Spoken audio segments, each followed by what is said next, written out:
Okay, so this is everything I got for the month of September 2022. Just a quick note off the top, I am fighting a cold, so sorry for the sniffles. And I'm also testing on a new camera and mic, so we'll see how that goes. Starting things off, I got Berserk Deluxe Edition Volume 6.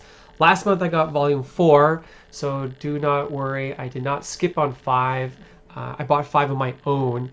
When I was first inquiring about purchasing the deluxe editions of Berserk, my comic shop warned me that Volume 5 was probably the lowest count of stock that they saw in Dark Horse, so they said if I can try and grab that one on my own to do, which it's always nice when my shop does that. So I was able to pick up Volume 5. It's actually the first one I got, so it's been sitting on my shelf, and I can start reading that one soon because I'm roughly halfway through Volume 4 right now. I've been kind of reading on the side once I'm done reading everything else for the month. But yeah, I just wanted to try and not wait until, like, I didn't want to wait to get Volume 5 if things sold out, because then if they were to reprint it, what you run into is they'll kind of like change up how the book looks because it's different from Volume 1, or for the first printing I should say, which I understand, but then like the spine could be looking different, so like the 6 could be at the bottom or something like that. So when you have them all lined up on your shelf, they just don't look the same, and that just kind of bugs me. It's a small first world problem, but it's just, yeah, I like my shelves to have a nice kind of clean look when I have multiple volumes. So I'm not going to crack this one open though, because I have not read any of this Berserk. I've only read up to roughly, like I said, I'm like halfway through Volume 4 or 5ish. So just not going to want to spoil any of this because I'm really enjoying Berserk. So moving on. Single issues, pretty good fat stack this month. Hasn't been this big in a little while. There's a fat book in here, so makes it look bigger than it is. But first book, Frankenstein New World issue 2. This series 100% ties into Hellboy and BPRD and what happened post the events of the final story in Ragnarok, where Hellboy fulfills his prophecy and, you know, Liz helps save the world, and the frog people live on the surface, and the remaining population of the human race have to live below the earth. So not quite sure exactly how many years after those events this takes place, but it definitely does take place. And Frankenstein's return to the surface with this little girl. She's been getting these visions in her dreams of a woman in a crystal calling out to her, who I'm pretty sure it's Liz, but we'll see. I don't quite remember all the final details of the end of BPRD, but I think Liz like dies / goes, but it's hinted she's in a cocoon and kind of like an epilogue thing. So hoping it's Liz. That'd be kind of cool. See her coming back. Next up, issue 5 of Shaolin Cowboy, Cruel to the Kin. And Cruel to be Kin, sorry. And it definitely lives up to that title. Last issue, the Komodo dragons who've been talking, and the dad Komodo dragon has been explaining to his son the story of the Shaolin Cowboy when they first met. They actually meet the Shaolin Cowboy in the present sense of the story, and then invite him home. He gets to meet the Komodo dragon family, and then some assassins find the Shaolin Cowboy and they send a bomb. It blows up the building. Shaolin Cowboy survives, dusts off his hat, picks up his gun, and is determined to find the people that did this to his friends and obviously get his revenge. So that's cool. So I would predict that the last few issues are going to be just nothing but fight scenes, which is fine because most of the series is just long, drawn-out fight scenes. I don't say drawn out in a bad way. Honestly, you could have like 100 pages of this, and I'd be just ecstatic. So, this book always takes me a bit to read, though, as I said before, is just the amount of detail that Jeff Darrow puts into every page and every panel, drawing things that just you wouldn't see other people take the time to draw, like all these different chicken legs flying around, all the detail on the table. There's like stickers on there's a Nazi sticker on the tape dispenser. There's like all the different rings and tattoos and posters and billboards, and I absolutely love all that stuff. And as I'm flipping through, you're seeing this is just like 6 pages of no dialogue. It's all just fights, so that's really great. Oh, hey, this is kind of cool. I mentioned I really like the back cover because you always get these kind of like one panels and a little blurb. This is definitely, I don't think this is Jeff Darrow's art. This looks, it's definitely the coloring and the inking's different, but it's not him. I wonder who that is. That's the first I think I've seen that, where it's a different artist on the back cover, but that's cool.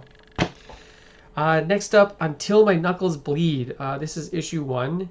I actually, when I first saw this in my stack, I had no idea what it was. I totally forgot I'd even ordered this. And I questioned if I did order it. I did. I confirmed that. And then looking, it was like, oh yes, I actually ordered this like a very long time ago, and it's finally coming. It's just a one shot though, nothing too. It's not like a new series, I believe. And it's just kind of a satirical take on 90s hero comics in kind of like the Sin City black and white style, which is pretty cool. So yeah, I'm actually looking forward to it now that I remember what it was. Very Frank, very Frank Miller on the back, Sin City vibes there. So that should be a lot of fun. Issue 11 of Jonah and the Impossible Monsters. There's only a couple issues left this series, I've learned. I didn't realize it was coming to a conclusion, which is sad because I really like this book and I would love for it to keep going, but I hope Chris Samney moves on to something else independent, like on his own, because this book has been just amazing. Like, look at this splash page. So much love in there. Obviously, Chris Samney's just killing on the art. We're learning a ton about Jonah, and it should wrap up. Oh, there's only one more issue. Oh no. Oh, that's okay. I'm like, it's like a sad happy. I do hope there's like, they do trades of this already. They do like a black and white version as well. But what I would really like is a large, oversized hardcover. I just like a nice oversized hardcover, something that's as close to the size of like the pages that they actually drawn. Just because I like that sitting on my shelf, and it's good to share, and just you get to see more of the art, more of the detail. Oni Press is actually really good for those kind of hardcovers. They did there's a book they did called Kaiju Max, and they had some really good hardcover collections that I would love something like that for this. So we'll see. Up next, more Do a Powerbomb issue 4. This book is just living up to all my personal hype. I hype things up in my own mind so much, and then sometimes I'm like, maybe I shouldn't have done that. But this has just exceeded all that. Danny Warren Johnson's killing it. Like always, you're getting just fantastic, bombastic art. Oh, look at that sweet little training montage. Awesome. The story is still killer. There's just tons of action, as I said, and then there's still these nice little emotional beats of story and characters and tons of fun stuff. What's actually kind of interesting is like there's a conversation between Cobra Steel, yeah, Sun and Steel is her name, and Sun about how where they come from. Like in their world, wrestling's like a staged event. Like both wrestlers go into the ring knowing the outcome, but working together to provide a show for their fans and audience. But here, competing in this tag team tournament in the dimension that's run by Necromancer, all these other wrestling teams are from other worlds. There's actually, they kind of revealed in the last issue, there is one more team from I guess their Earth, but the rest are from worlds where wrestling is real, so they can't really pull their punches. And there's a really cool action sequence where their first match, Cobra goes in, he's refusing to tag Sun in because obviously he feels that she's not ready, but then she kind of forces his hand, she comes in and just starts wrecking stuff, and kind of you see that she is the prodigy that she was meant to be, and the influence of her mom, and yeah. But seriously, the art in this is just like, you can like just feel this body slam. Like, man, it just looks so good. Yeah. I love this book so much. I actually tracked out a t-shirt that Daniel Warren Johnson sells on his website. They don't ship to Canada, so I actually contacted the site, and a woman named Rachel got back to me, who I think is Daniel Warren Johnson's wife. But I basically just told her, like, I will pay whatever it takes to ship to Canada. So she set me up with a shirt, and I also got some stickers to sweeten my package being sent to me. And yeah, it's great. The stickers are super cool, and the shirt's awesome, and I love it. So everyone should just go buy Do a Powerbomb. It's great. Castle Full of Blackbirds, another World of Hellboy miniseries. This is a sequel, I would say. Yeah, a sequel to a book that came out last year. The Return. Oh, they have it right here actually. The Return of Effie Kolb, which is, I think, a sequel to the story of Effie Kolb. Maybe I'm wrong. But this girl, she was in the last story. Hellboy helps her out, and then she's given this information to go investigate like a school where she might learn more about her family and potentially her powers. So this will be really fun. Again, I really love all the Hellboy side stuff because it just really helps fill in already a very expansive and huge world of characters and stories and timelines. So it's always really fun. Up next, Erratic Squared. I'm going to assume it's squared because the 2's right there. Recharged. This is a new book by Carrie Andrews, who I really love. I recently just finished his book, Amazing Fantasy, from Marvel. I'll read anything that Carrie Andrews writes and draws. He's also Canadian, so you should support Canadian artists. This one's printed by AWA Upshots. I've gotten a couple of books from them before, so it's pretty fun. It's just like a teenage superhero origin story, so that's already kind of my jam. And as mentioned, Carrie Andrews is writing and drawing it, so it's like 2 boxes are checked. So I'm good to go. Don't know much about this character. The title gives me the impression that there was a previous erratic book, but either the 2 or the recharged. Both are terms you would use to be like, this is a second volume or redo or something, but I have no idea.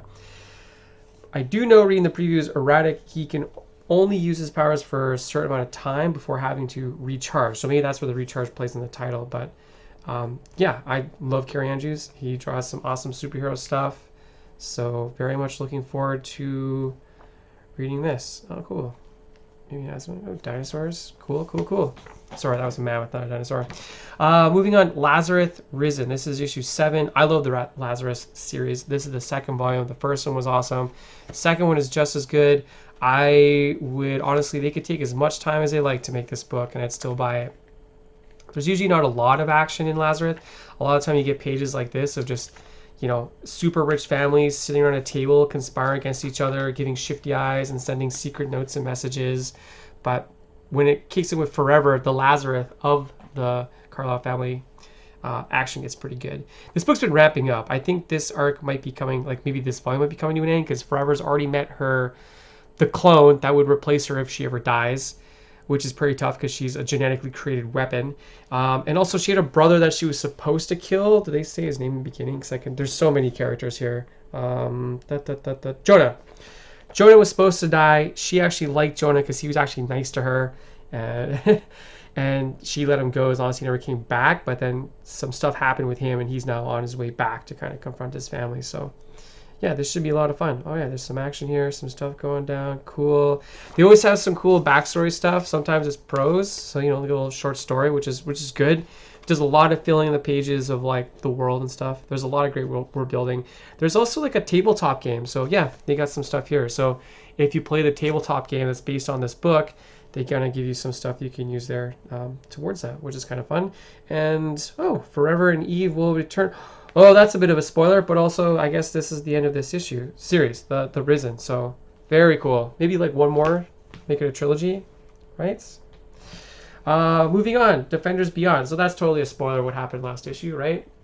Galactus's mom, whose name I can never pronounce or quite remember, Tala.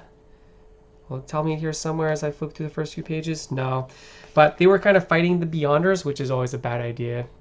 In the previous issue, then the Beyonder that's been most involved with the Marvel Universe through the first and second Secret Wars, and then part of Jonathan Hickman's Avenger run, and then his Secret Wars, helps him out, sends him off to the beginning of everything, even before all the multiverses and the different versions of the universe, and she meets the Phoenix, and the Phoenix helps her out because she's hurt. She got hurt in the fight. So yeah, really fun book. The thing about Al Ewing is he writes a lot of stuff that's only like 5 or 6 issues. Sometimes it gets canceled, sometimes it's purposely small, but he carries over a lot of the same characters and story beats and plot points and like little threads that don't get kind of like wrapped up neatly in like something like the Ultimates seem to be getting resolved in this book or even some other books. So I get a sense of like, I'm trying to get a sense of, is it kind of doing like some crazy cool slow world building to lead into a big event that he's going to write and control, like Hickman did with the Avengers and Fantastic Four and the Secret Wars? Or is he just like to, you know, write his stories and just kind of, even though his stuff sometimes gets canceled or is short runs, he can kind of keep like a longer story going? But yeah, we'll see. Because I don't think Al Ewing's really done like a really big, I can't recall off the top of my head if he's done a really big Marvel summer event. So speaking of Al Ewing, I'll pronounce his name one day correctly. Ant-Man book, issue 3. This one focuses on Scott Lang. The last book was really cool. It was a real hoot to see like the artist Tom Riley do like a Phil Hester homage, because that's the artist who drew the Irredeemable Ant-Man. There's not like a specific artist that's like known for drawing this Ant-Man, who's Scott Lang, but yeah, future Ant-Man still gathering up past Ant-Man to take them to the future to help them with some future problems, which we don't know yet. I'm sure maybe issue 4 will be that issue, and then it'll get wrapped up in a nice little bow, and the Ant-Man will be returned to their respective time periods, and all should be good. So yeah, really liking that book. New issue 1, Old Dog. This one's written and drawn by Declan Shalvey. Shalvey? Yeah, that sounds correct. He was the artist on the Warren Ellis Moon Knight reboot where they introduced like Mr. Knight. But I really like the art there. That's where I first kind of saw his stuff. So seeing that he's doing his own book at Image, I was like, this looks interesting. And then it's like a story of an old spy, kind of like a old dog learning new tricks. And I'm just kind of a sucker for that kind of stuff. I've bought a few books. I bought many books over the years that are basically that same premise. So yeah, this should be a lot of fun. Looking forward to it. I like a good spy story, and I like seeing an old dude just like impress the new kids. Like, oh, he's not ready for it, and he just starts like, I don't know, waterboarding people to get answers instead of being nice to them or something like that. Issue 5 of 8 of 8 Billion Genies. This book continues to be a ton of fun. The last issue definitely ended up a bit of a banger. The bartender who used his wish to make his bar a safe space during this whole genie epidemic reveals himself to be, in fact, a genie. So they don't go into too much detail why he's a genie or what's kind of going on there. But yeah. Oh, what? Those are battle beasts. I had those growing up. That's a cool throwback. But the real interesting story is with this kid who used his wish to become a superhero so he could try and make the world safer because things are absolutely insane and crazy with all these genies granting wishes. He goes out there, he meets other people who use their wishes to be heroes, but they also meet people who use their wishes to be supervillains. And unlike a comic book where, you know, good guys win, you punch a villain, he goes to jail, they have to basically murder the villains. And as an 11-year-old boy, he's not quite prepared for that, obviously, and he starts, you know, having to deal with a lot of trauma mentally. And it takes its toll where he finally just like pieces out, and he finds this guy who calls himself the Idea Man, who has like a ton of genies. And yeah, this guy, look at all these genies he's got. So yeah, it's kind of wild, and I'm curious where it's going to go, but there's only a few more issues left, so it's been pretty wild. This has been a really fun book. I knew when these two guys got together, Charles Soule and Ryan Brown, it's going to be a good book. It's definitely lived up to my expectations. New issue Usagi Yojimbo. Again, I can't say enough about how much I love this book. This is part 3 of the Secret Green Dragon. If it gets to part 4, which obviously it will, it'll be the longest story arc this series has had since IDW published it. What's been really cool is reading through this Green Dragon story arc is, I was always praising this book. I love that stance the guy just has these like really quick 1-2 issue story beats. Ever since his cousins joined, this little buddy, Usagi Yojimbo's cousin, I should mention, all these beats are now kind of tying into this current arc, which is pretty cool. So yeah, Stanza guy can plan for the future. No, I don't think I ever criticized that, or you know, but it's pretty fun. It's a good book. And oh yeah, look, Saturday morning version of the Ninja Turtles in a comic book. That's pretty cool. I won't read that, but it's good to know it's out there.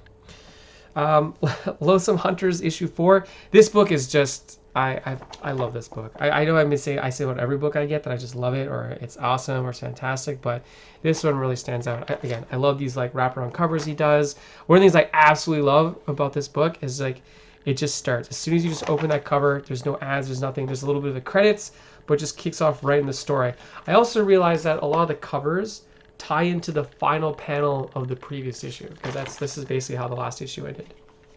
Old guy finds the artifact that the magpies were looking for. He takes it to the magpie witch queen, witch person, hopes to make amends / peace, so the magpies will leave him and this young woman alone.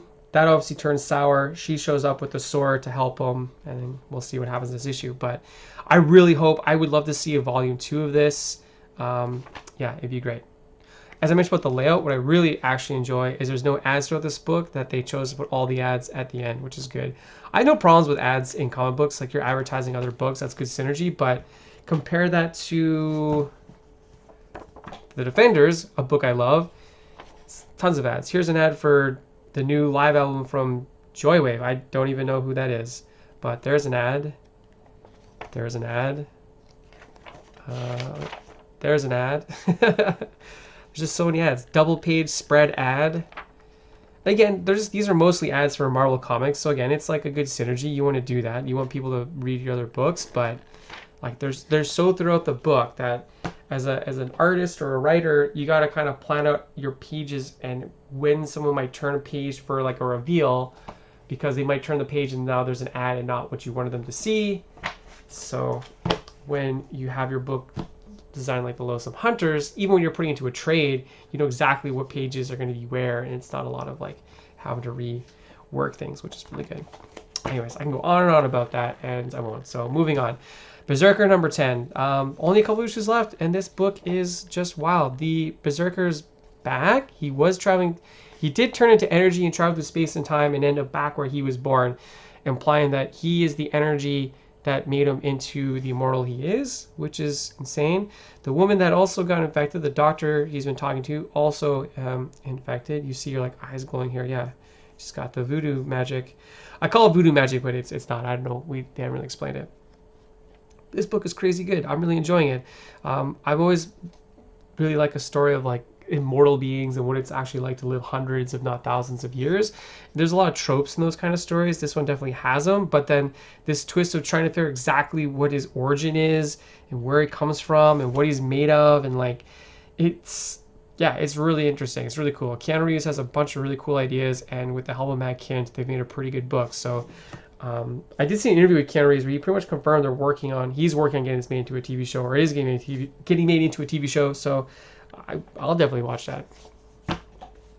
The last single issue I got is Young Hellboy, issue 2 of 4 of Assault on Castle Death. I really like Craig Rousseau's art. It kind of has this Saturday morning vibe that fits really well with these Young Hellboy stories. This is a pretty cool story where Hellboy, the BPRDs just moved to their new facility in Connecticut, and there's like a bunch of issues moving in, powers dropping in and out. There's a big storm, and Hellboy's sick. They've never seen Hellboy sick before, and he's so sick and has a fever. They put him in bed, and then he starts hallucinating. He starts to see Lobster Johnson, his comic book hero that he reads all the time. Lobster Johnson is telling him that there's evil afoot, and he needs Hellboy's help. And there actually is evil afoot at the time, as these guys, this religious cult is broken in to try and kill Hellboy, knowing that with how things are kind of working at this new facility, with like a lack of staff and power issues in the storm, it's like their best opportunity to get in and do the job. So yeah, this is just a lot of fun. I like this kind of stuff, and I love Hellboy. So moving on to the trades. So first one up, I got The Next Big Thing, quite the title, written by New York Times bestseller Walter Mosley, who I no idea who that is, and I don't think I've read anything. If they've maybe written some of their comic books, I might have read it, but I definitely have not read any actual books they've written. Art by Tom Riley, who I love. He's also doing art for Ant-Man that I read right now. And honestly, I love Benjamin Grimm, the blue-eyed thing. He's one of my favorite Marvel characters. He's the heart and soul of the Fantastic Four, and yeah, I'm looking forward to this book. It's getting a lot of good praise as it was being published, so I was like, that's great, because I'm going to buy it anyways. And honestly, I'm a sucker for any solo Ben Grimm story. I've bought, since I started collecting comics as a kid, I'll buy any solo Ben Grimm story. I used to buy a bunch of the Startling Stories that were printed back in the mid to late 90s that were pretty fun. Yeah, this one looks like a lot of fun too. Honestly, if Marvel like redid the old Marvel Adventures 2-in-1 and starring Ben Grimm, and every issue is just a one-shot story with Ben Grimm teaming up with someone in the Marvel Universe, whether it be a hero that Marvel's trying to push into being more popular, or they're trying to put a new hero and they're using the book as a platform, I don't care. I'd buy that book. It'd be great. Give me more thing. Next up is The King of Nowhere. This is, Volume 1. It's by a creator, I'm definitely going to butcher this name, Soroush Barazesh. I'm sorry.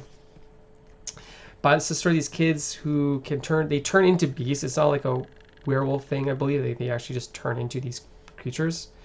I think it kind of deals with teens and being a youth and gang culture, and yeah, some really cool stuff. So the preview caught my eye. The characters, the animals themselves kind of have like a gorillas vibe, kind of a Jamie Hewlett vibe going on. So that was cool. But yeah, it looked really fun. I like these kind of like stories. Checks all my boxes. Printed by Dark Horse. I like that. First time story. Hot new talent, I guess. So yeah, that should be a lot of fun. Then I got, this is one I've been looking forward to a long time. Fantastic Four Full Circle. This is written and drawn by Alex Ross, and yeah, it's like a 60s fantastic vibe story. 1960s fantastic story. What I love about the Dust Jacket, there's this great spread of their origin, which is amazing. Don't waste no time in books. There you go. You don't already know what the Origin Fantastic for. So this is definitely one of the few hardcovers. I say a few hardcovers, but I'm definitely keeping the Dust Jacket. The hardcover itself is like really nice. This is classic Fantastic Four full circle, but this Dust Jacket's just, you got to keep that for sure. But yeah, it's just this cool story. I think this is technically a sequel to This Man, This Monster, the classic Stanley Dick Kirby or Jack Kirby story. And yeah, as you can see, it's gorgeous. Alex Ross just killing it. He did all the pencils, and I actually just saw a video. He didn't quite ink it. He painted the inks because he trusts himself more with paint than with actual ink, which is actually kind of funny hearing someone like Alex Ross, who I consider a master of the comics medium, be like, I'm too nervous to use an ink. But yeah, it takes place in a negative zone. The colors in this are fantastic. I love these, the choice he made for their suits. Like, this looks so good. It looks so good. I would love this. Like, there's some pages here I feel like this could be like a, look at this spread. Beautiful. This is like a blacklight poster come to life. If they did a blacklight version of this book, which I think I heard that suggestion before in a preview, but yeah, this is really cool. The really interesting thing about this is Alex Ross made a bunch of videos over the last few months talking about this and his process. Now, he uses a lot of life reference for drawings, and for this book, he did something different where he sculpted figures and then would pose those figures, take pictures, and then use that as reference. So I think this might be, in terms of Benjamin Grimm, the blue-eyed thing, the most continuity correct drawings of him. Like, okay, if I look at the other thing book I have, flipping through it, you know, Taro is kind of drawing it somewhat freehand. I'm sure he has a character sheet to reference what the thing looks like from every angle, but you're still going to be kind of drawing in the crags and the cracks in the thing's skin, where because he has this 3D model that he's posing and taking pictures, those lines will always be the same no matter what angle you're looking at. So I feel like you could take every screenshot, every panel I should say, screenshot it of the thing, and then just compare. You're like, yep, that's based off a real person, right?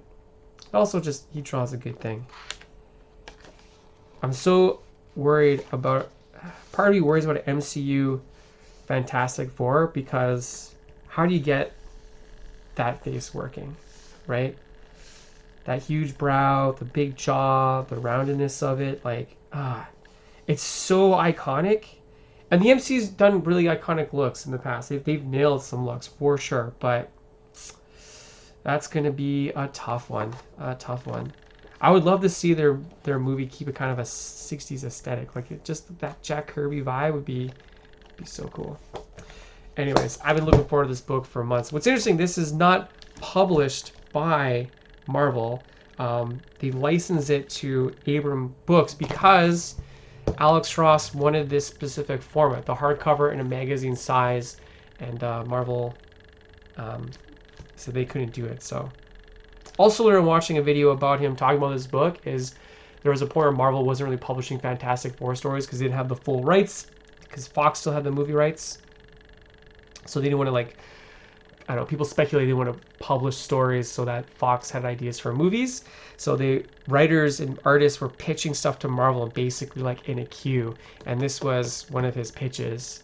And then a writer who had in his contract renewal for Marvel that if by renewing his contract with them, one of his clauses was like, if the Fantastic Four comes back, I get the first crack at the reboot. And Alex Ross didn't get to make his book back then, but now we have it and it's great. Well, I don't know, I haven't read it yet, but I guarantee you this is the first book I'm reading as soon as I finish this video up.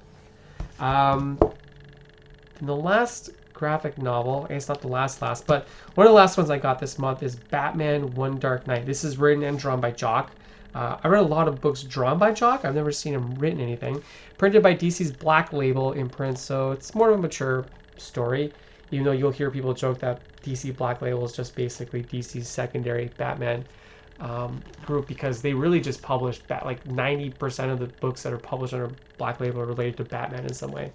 But premise is basically Batman. Let's check out this. Ooh, just check out the hardcover. That's actually pretty nice. I like that. But that's a pretty good cover too. So okay, I'll keep the dust jacket for this one as well. But the story, as I was mentioning, is basically like a blackout.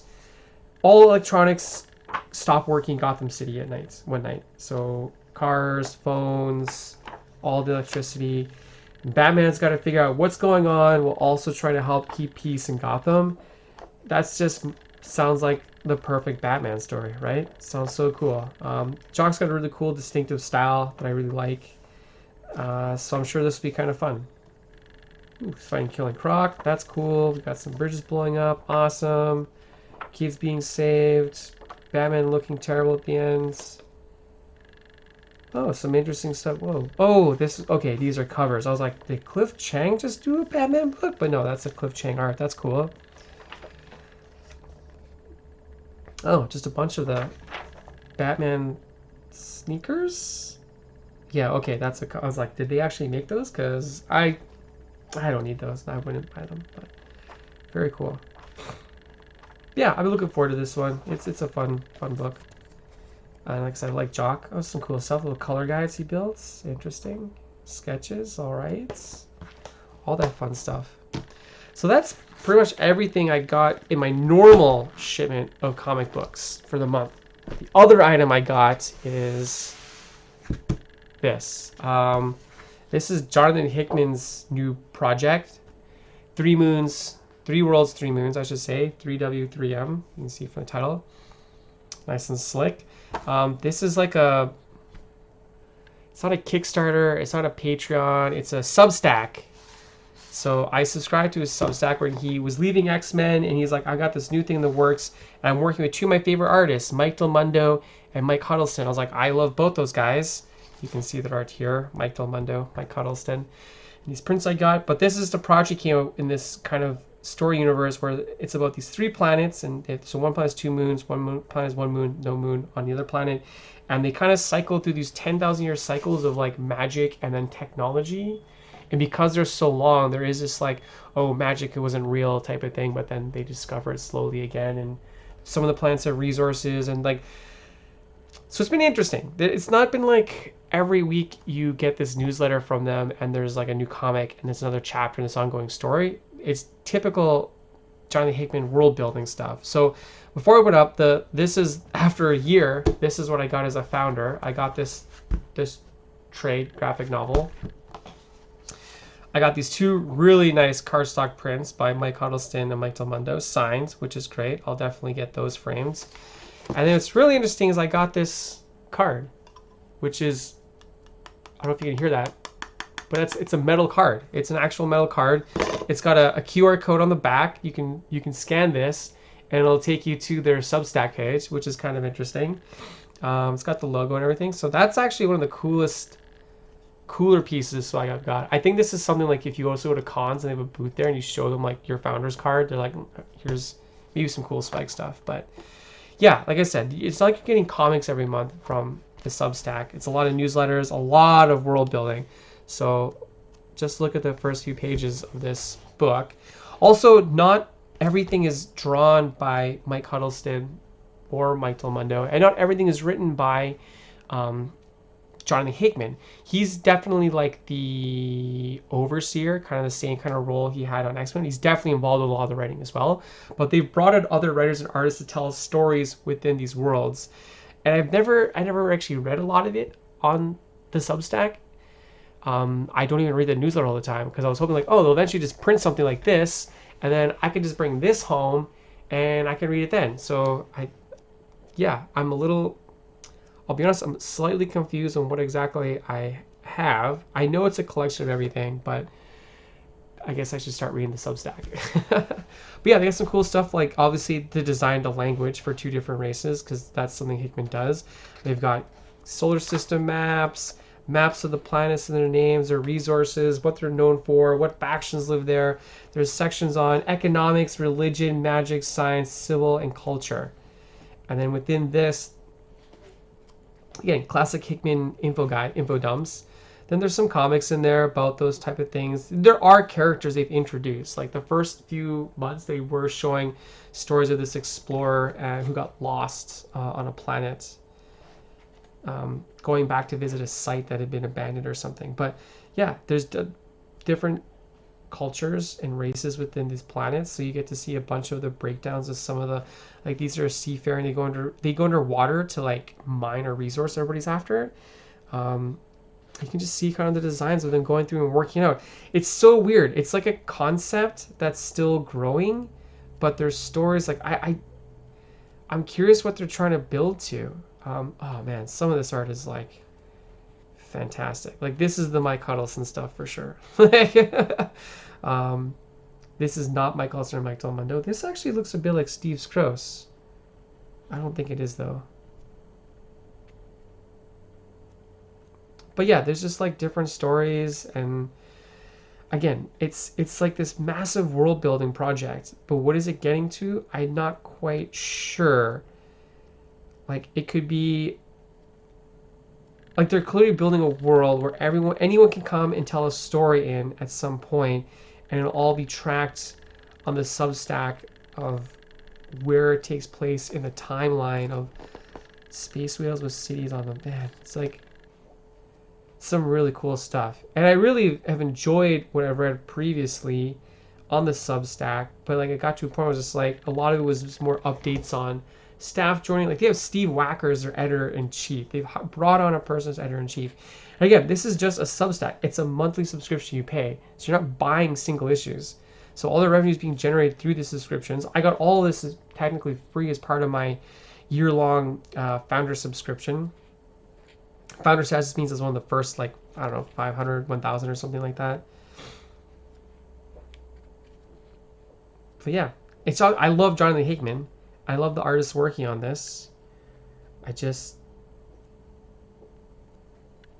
I am still, as I mentioned, I guess a little confused on what is the direction this project's going in, and like what does it mean.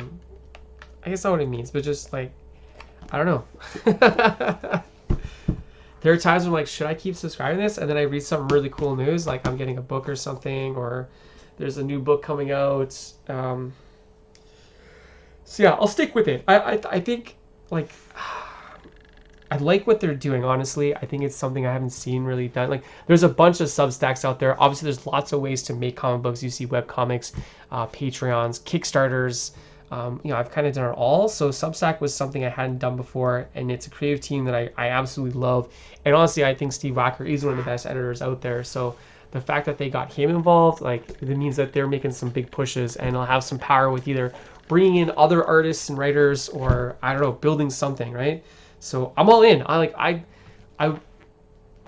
was sad when Hickman said he was leaving the X-Men because I felt like he didn't get to put his ending in. So maybe this is him doing his, not that this is the X-Men, but this is him being able to like build a world, build the characters, build all the lore, let some people play in it, and then he's like, now we're going to end it or something, or just keep it going. Like, I don't know, but it's exciting. It's cool. Again, I say I'm confused. It's just like, it's something that's new for me as a comic reader. So I'm